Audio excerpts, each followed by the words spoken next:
Coronation Street confirms dramatic crash on Betsy's 18th who'll be run over. A big story begins. Coronation Street airs a horror twist on Betsy Swain's 18th birthday next week, as she finds herself at the scene of a dramatic car crash. Lisa's teenage daughter is preparing to celebrate on a night out with her friends when she's suddenly distracted by chaos at the Weatherfield Precinct. Betsy's birthday starts off well enough, as she returns home to celebrate with her loved ones after being out all night. When Lisa questions what Betsy has been up to, the birthday girl reveals that she spent the night with Dylan Wilson. Betsy points out that it's time for Lisa to start treating her like an adult.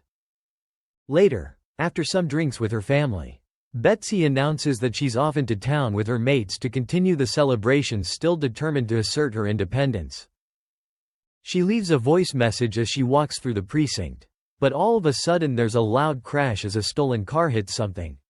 Betsy lets out a scream amid the terrifying moment. She goes out. She's had a bit of a marred. She's got herself a bit drunk. She's just upset. Then all of a sudden, in the same place that she lost Mason, there's a car hurtling. On the morning of her 18th, we see this nice family dynamic. Then, as the day goes on, we see this very teenage side, explains Sydney Martin, who plays Betsy.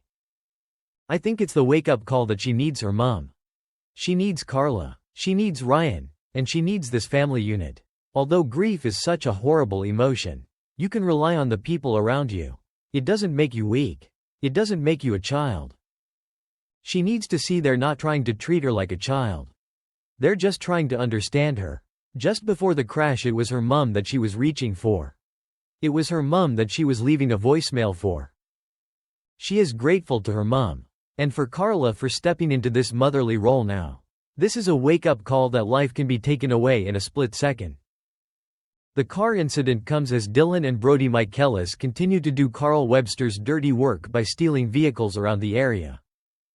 George Shuttleworth spots the stolen car speeding off and is shocked to realize that Dylan is the driver. Later in the week, with one resident seriously injured in hospital after the crash incident, George warns Dylan that he saw him driving the car. Dylan tells George that he must be mistaken.